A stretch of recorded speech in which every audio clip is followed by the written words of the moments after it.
തദ്ദേശ സ്വയംഭരണ സ്ഥാപനങ്ങളിലെ താക്കോൽ സ്ഥാനങ്ങളിൽ ഭൂരിപക്ഷവും വനിതകൾക്ക്.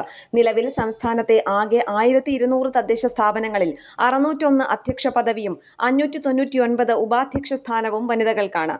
ഇതിനു പുറമെ സ്റ്റാൻഡിംഗ് കമ്മിറ്റികളിലും വനിതാ സംവരണമാണ്. ധനകാര്യ സ്റ്റാൻഡിംഗ് കമ്മിറ്റിയുടെ ചെയർപേഴ്സൺ അതത് തദ്ദേശ സ്ഥാപനത്തിന്റെ ഉപാധ്യക്ഷയായിരിക്കും. ഉപാധ്യക്ഷ സ്ഥാനം വനിതകൾക്ക് സംവരണം ചെയ്തിട്ടുള്ള ഗ്രാമ ബ്ലോക്ക് പഞ്ചായത്തുകളിൽ ധനകാര്യമൊഴികെ ഓരോന്നും, ജില്ലാ പഞ്ചായത്തിലും മുനിസിപ്പാലിറ്റിയിലും 2 വീതവും, കോർപ്പറേഷനിൽ 3ഉം സ്റ്റാൻഡിംഗ് കമ്മിറ്റി ചെയർപേഴ്സൺമാർ വനിതകളായിരിക്കണം. അതേസമയം സംവരണം ചെയ്യാത്ത ഗ്രാമ ബ്ലോക്ക് പഞ്ചായത്തുകളിൽ ധനകാര്യമൊഴികെ 2ഉം, ജില്ലാ പഞ്ചായത്തിലും മുനിസിപ്പാലിറ്റിയിലും 3ഉം, കോർപ്പറേഷനിൽ 4ഉം സ്റ്റാൻഡിംഗ് കമ്മിറ്റി ചെയർപേഴ്സൺമാർ വനിതകളാണ്. എല്ലാ സ്റ്റാൻഡിംഗ് കമ്മിറ്റികളിലും ഒരംഗം നിർബന്ധമായും വനിതയായിരിക്കണമെന്നും വ്യവസ്ഥയുണ്ട്. എന്നാൽ സ്റ്റാൻഡിംഗ് കമ്മിറ്റിയിൽ പട്ടികജാതി പട്ടികവർഗ സംവരണമില്ല.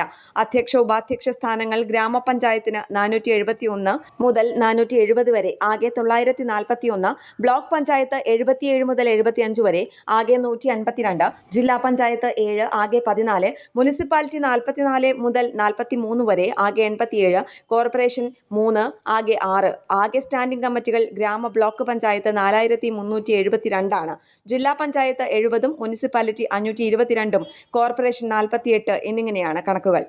ന്യൂസ് ഡെസ്ക് കേരള പ്രണാമം.